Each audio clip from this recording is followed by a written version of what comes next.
Oh my gosh, we're live! Hello and welcome to live Q&A in my lingerie. I am so excited to be here with you guys. It is Thanksgiving for me here in Bali. It is technically my Thursday. It depends on where you're watching this from. But I'm so excited that you guys are here. I'm so excited to answer your questions today. And it's just really, I feel my heart is so open and so delighted that I get to spend my Thanksgiving with you guys right now. So I will be having dinner at a beautiful fancy restaurant with a big group of friends tonight. I'm very excited about that. Also, before I forget, guys, I have something coming out, and the link is not ready yet. Please forgive me. I will put it in the comment section as soon as this is ready. But it's a surprise. I have a Black Friday sale that I have never, ever done before. And it is my gift to you men. Honestly, I completely forgot about Black Friday. I've been so bombarded with these 15-minute calls that I've been offering to you guys.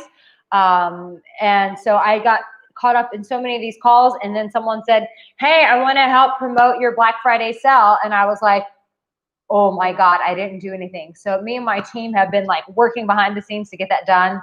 But you guys, I am so excited about this. I've talked so much about the emotional warrior, and I have created an experience for you guys. And I am giving you guys not just half off, I'm giving you 70% off the emotional warrior experience. So as soon as the link is ready, I will put it in the comment section. I'm so excited for you guys to be able to get your hands on this. I tried to make it as affordable as we possibly could so that everyone could do this course, and just to really see men's hearts set free in this process. So I'm so glad you're here, and I'm so excited to be able to answer your questions. I feel like some had already come in. Let's see. Someone says, I'm pretty without makeup. Oh, thank you. I really appreciate that. Okay. Hopefully teasing. Okay, I'm getting like, some of your questions, it's hard to read because you guys are breaking them up in two parts, so I need them all in one section. So this is what Demetra says, Avenger, Iron Man. So I have too high of standards in the fact that I need to be mentally engaged as I'm more of an intelligent person. No, I don't think that's too high of a standard. Listen, this can go both ways. Sometimes opposites attract. Sometimes you may be with someone who's not as intelligent as you are, but they expose you to life in ways that make you look at life as an adventure and through eyes of wonder. And you realize that that's more of a priority to you than an intelligent woman. But it doesn't mean that you're too high, you have too high of standards because you want an intelligent woman. Absolutely not. The fact that you have that desire says that there is someone out there. I'm just saying, don't let that be an excuse to protect your heart from not engaging with women. Don't let that be like a defense mechanism where you're saying every woman that you meet, she's not intelligent enough, because I'm sure that there are things that you're more intelligent than they are. But I'm sure that there are areas in their life where they're way more intelligent than you as well. I just encourage you not to use that as a defense mechanism to protect your heart. But yes, it's a valid, if you want someone on the same level as you mentally, absolutely, why not? But for some people who sometimes that is a priority for them, sometimes that changes when they meet that special girl. I think of the movie Along Came Polly with Ben Stiller and Jennifer Aniston, where he's just like this very logical guy, and he's very rigid. And she comes in, she's just a hot mess with her little blind parakeet or whatever. And she really just opens his eyes to experience life through wonder and a whole new perspective. And so they're complete opposites that do attract. So that's what I would say to that.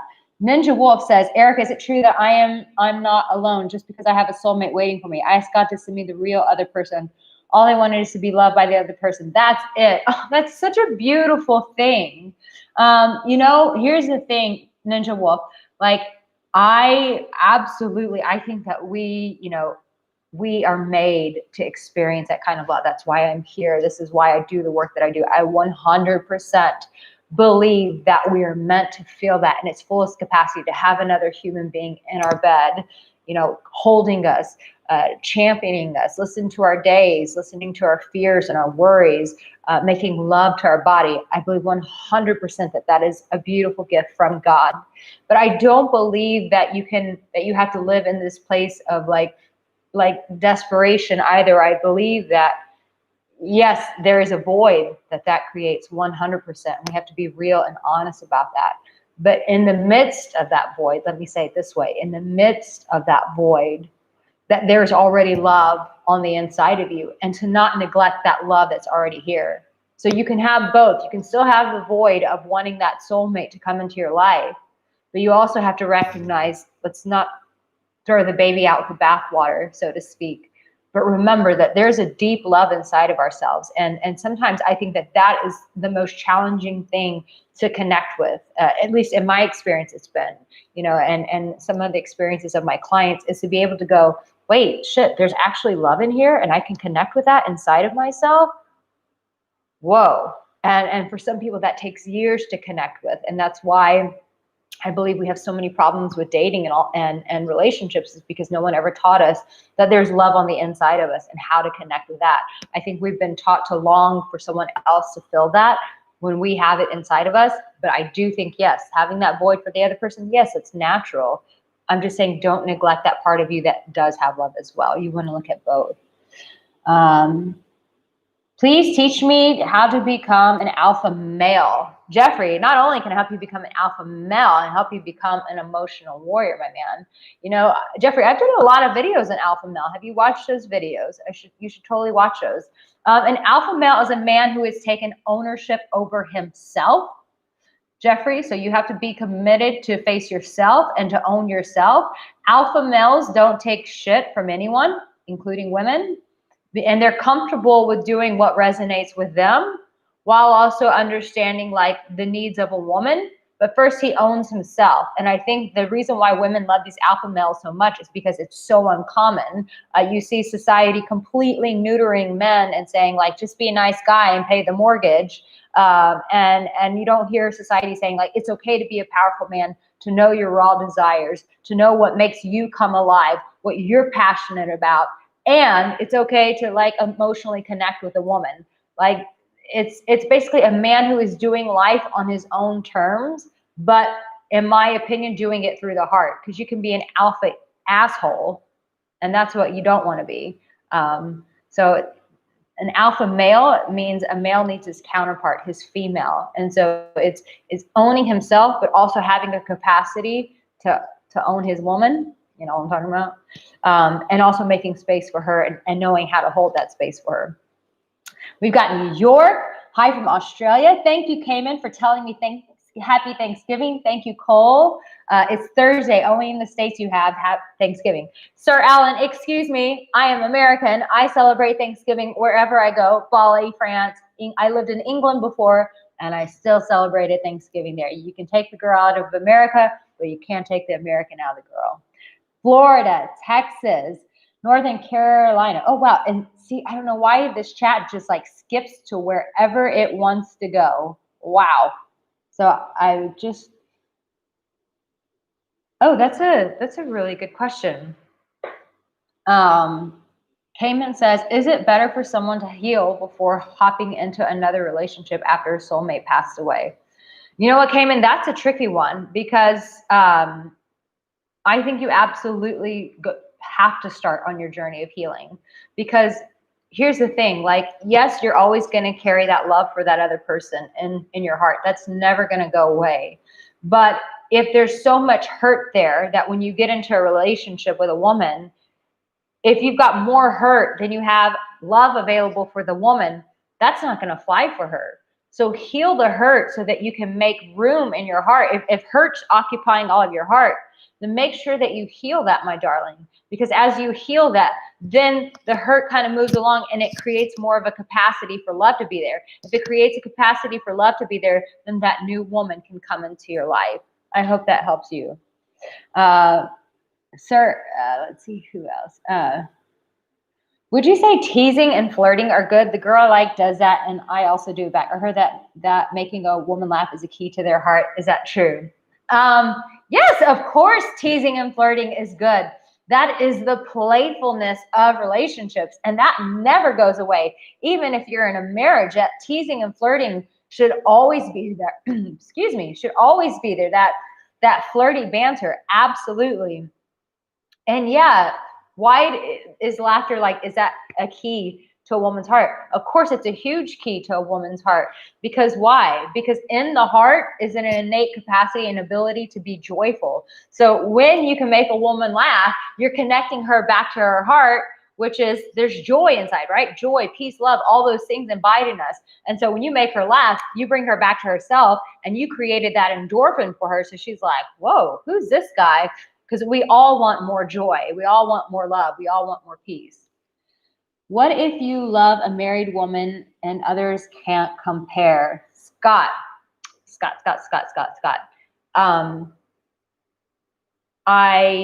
Listen, we feel what we feel, and there are many reasons why we feel what we feel.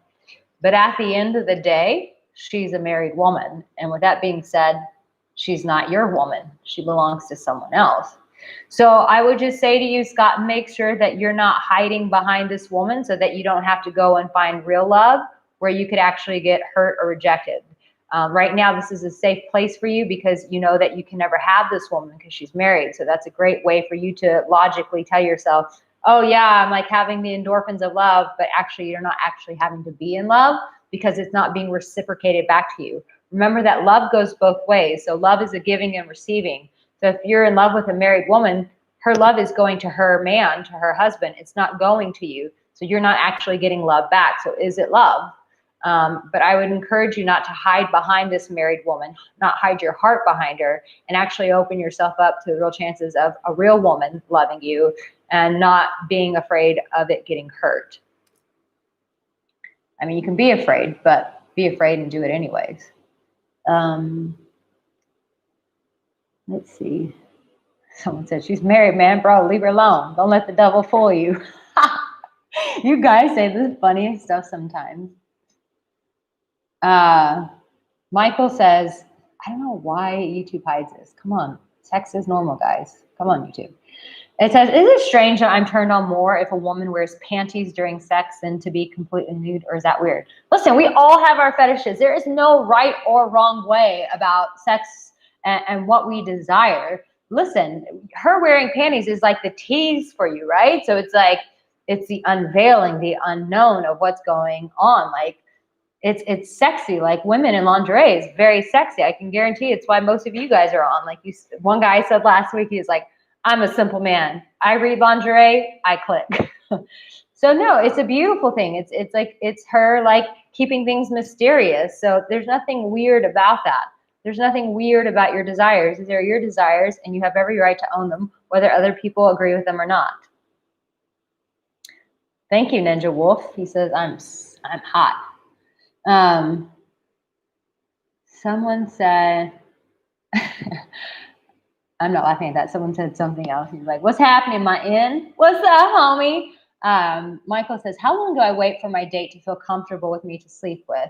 It's been over a month, but she seems guarded and looking for red flags. Plus, she doesn't want to be clouded by sex. Michael, this is a conversation that you need to be having with her.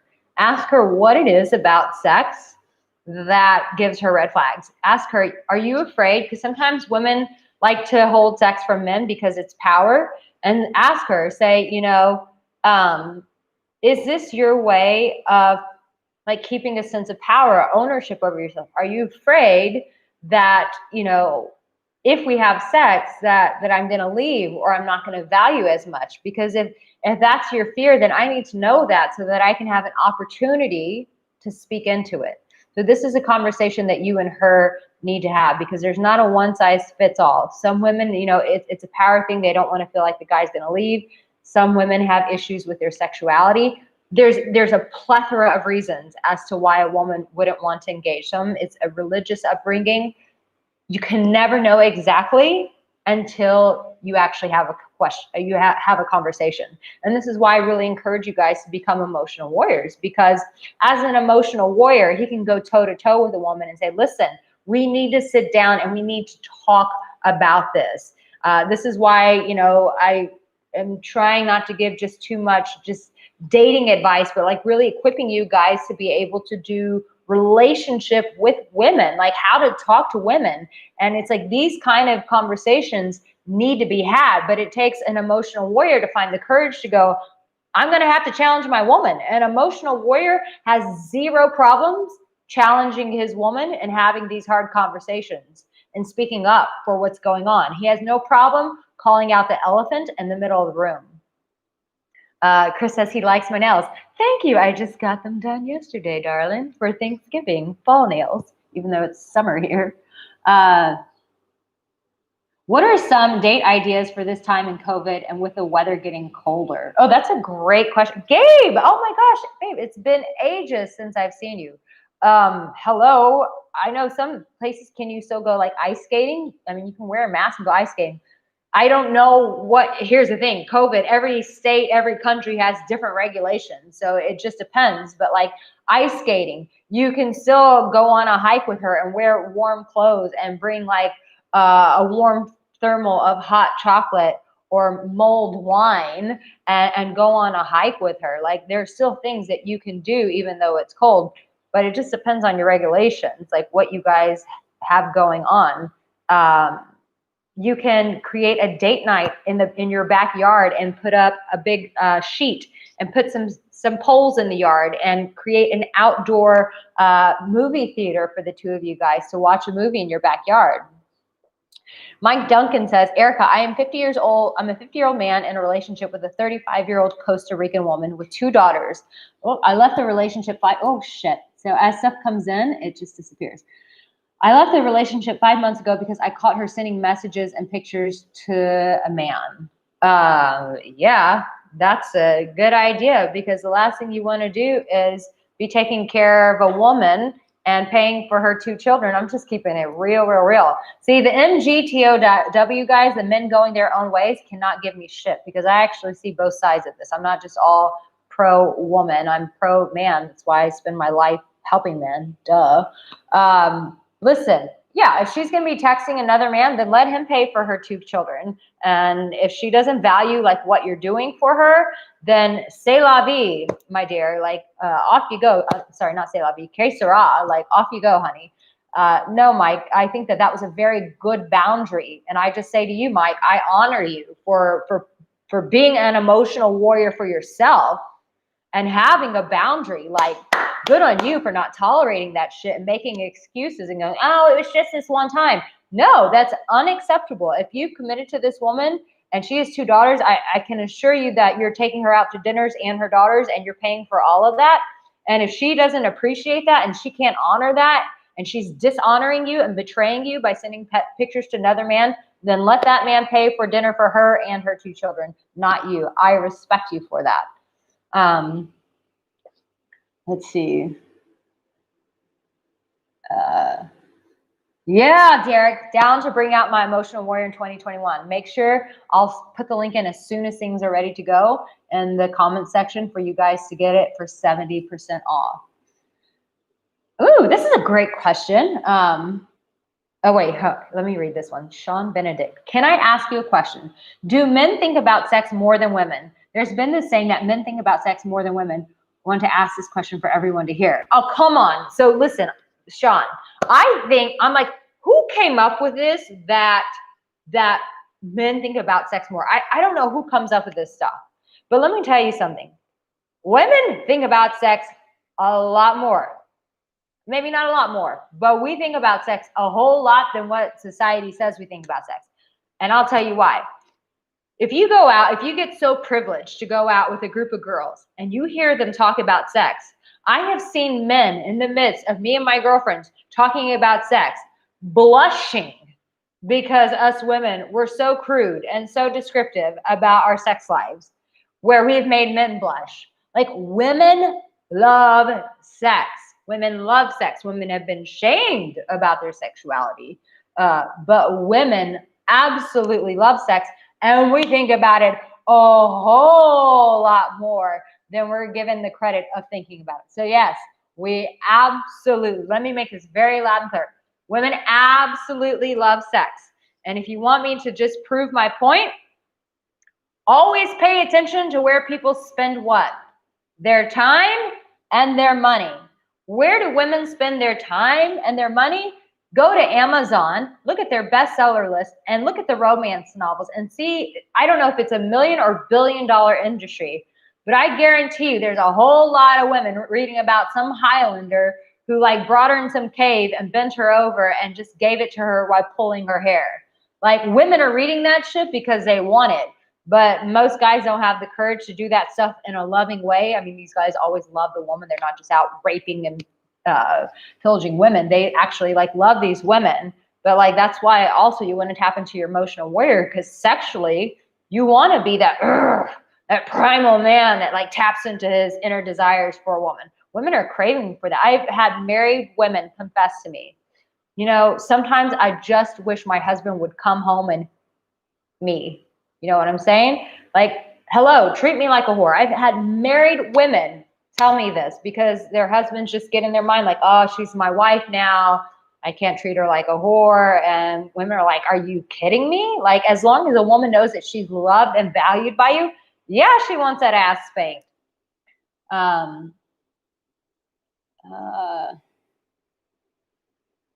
Yeah, I agree, Cole. It is a bullshit stereotype. Can you please, that was a great question and it just disappeared. Okay, here's from George. Can you please share some red flags that a woman might suffering from a personality disorder? Oh, I love talking about this sort of stuff.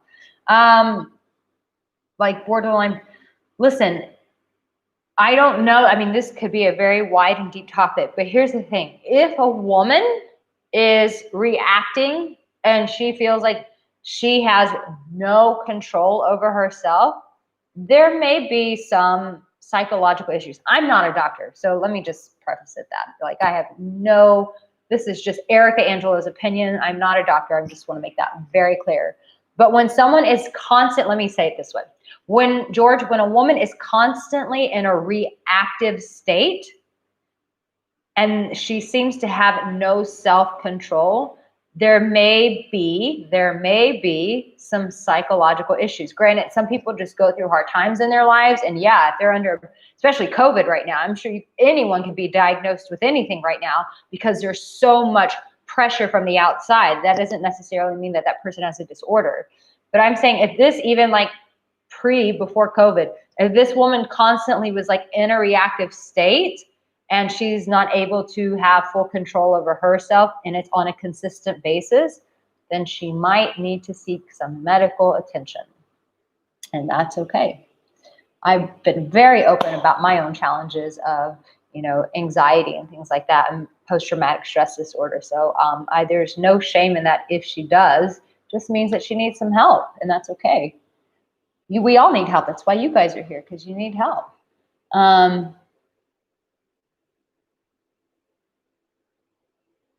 Let's see. Jason Olson. How can you tell if a woman on Facebook is serious or she's scamming you? I will tell you. Are you ready for it? This is how you can tell if a woman is being serious with you or if she's scamming you. Is she giving back to you or is she just taking? Does she just need affirmation from you? Guys, if she's asking you like, can you pay for my flight here? Can you do this? Can you pay for that? No. Can you go get a job and pay for it yourself? Good on you, girl. Become that emotional warrior for yourself. Listen, if she's just asking, taking, and you don't feel like it's being reciprocated, she's not doing anything to give back to you, yeah, chances are she is scamming you. Like, do you feel valued by her? Is she taking the time to go out of her way to reach out to you and initiate things? Does she ask you questions to get to know who you are? Is she deeply interested in who you are as a person? If you can't say yes to those, then chances are she is scamming you. Any thoughts on polyamory? That is a great question, because out in Bali, it seems that a lot of people are into that. Listen, it's nothing that I have personally explored. I'll just say that. So I'm just going to say this from my own lens.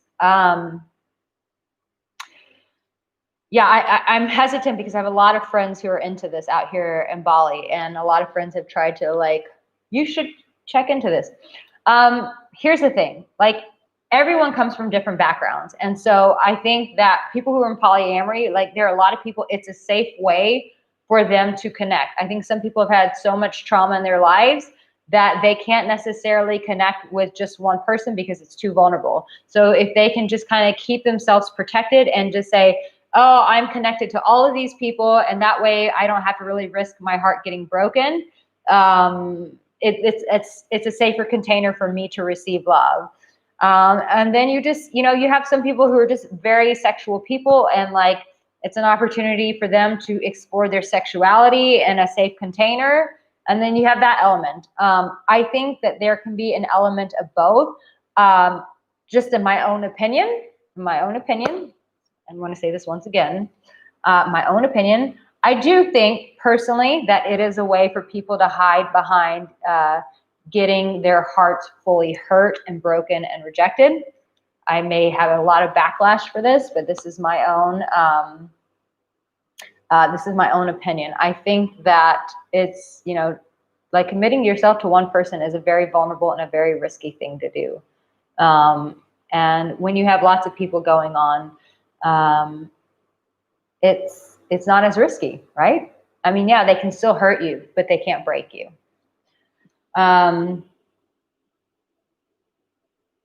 Sean says, it can be easy to allow high standards to not reach out. Please talk about a bit about the difference between standards and hiding behind them.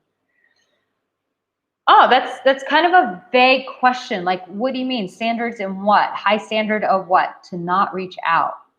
I think I need a little bit more clarity before I can actually answer that.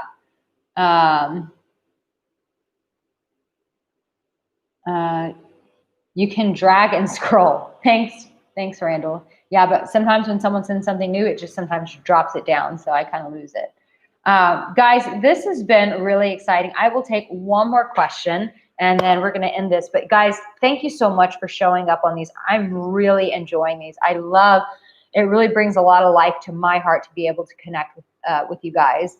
And don't forget, I will be posting a link very soon. Make sure you come back to this video. It's going to be a 70% offer the emotional warrior experience for Black Friday. It only lasts for the weekend, and then once it's gone, you can't email me like, hey, I couldn't take it. Sorry, it's gone after then. So you just have to take advantage of it right there. Michael says, okay, wait, whoa. Oh gosh, I just keep,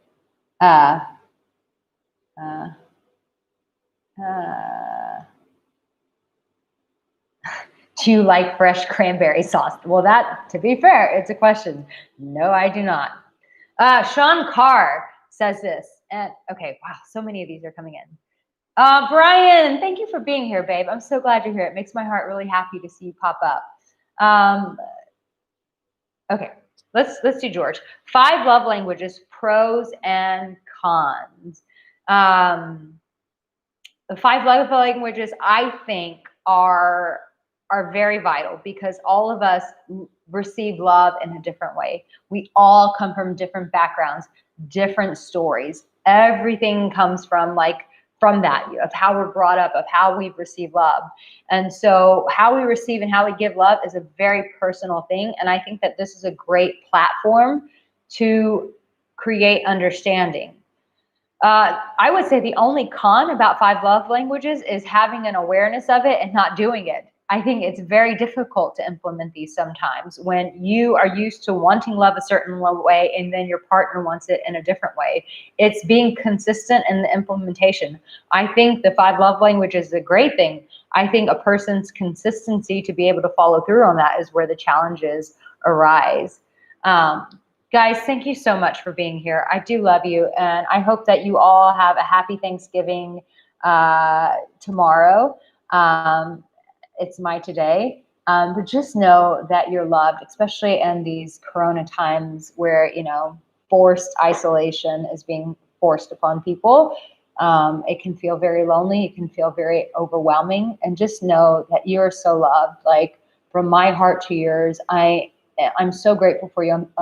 Thanksgiving, where it's a time to be thankful. I really am thankful that you guys allow me this opportunity to use this platform like YouTube, to be able to speak into your hearts, to be able to champion you, to be able to call out that emotional warrior that's inside of you, to say, rise up, come out of the shadows.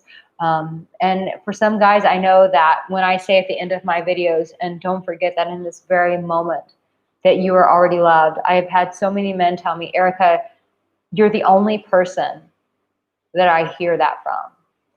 And so for me, it's very special to always say that at the end of every video, because for some men here, that's the only time that they're going to hear that they're loved. And so the fact that that you would allow me to release that love into your life, to remind you of that love in your life, is such an honor. So I just want to remind you that I love you guys so much, and that you are so loved in this very moment, baby doll. If you could just breathe. Ooh. Yeah, there's so much love there. There's so much love. I love you guys. You guys take care. Eat a shitload of turkey, because I know I will. And just enjoy it. You guys take care. Bye.